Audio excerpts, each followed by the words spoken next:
mirando por los que no pueden ver, están obligados a estar de pie, atados trabajando.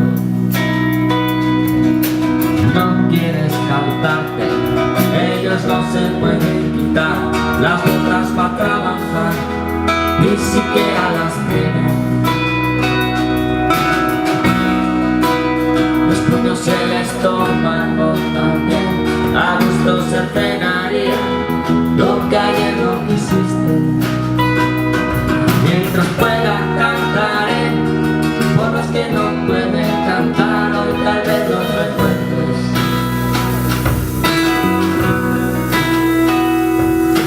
Irán para abajo mientras producen y ven sus pies descalzos llenos de polvo otra vez, y él no pudo lavarlos.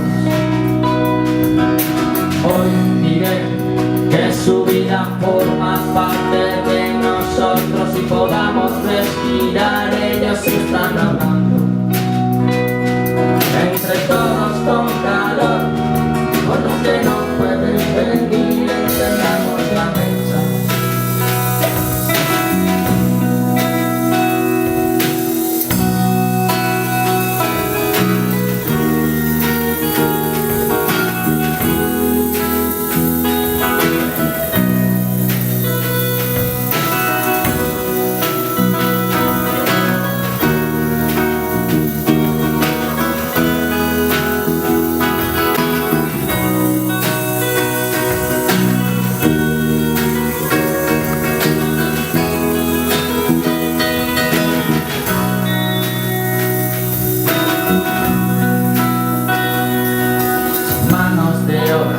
Que construyen otras vidas y son conscientes de que la suya de mientras se destruye.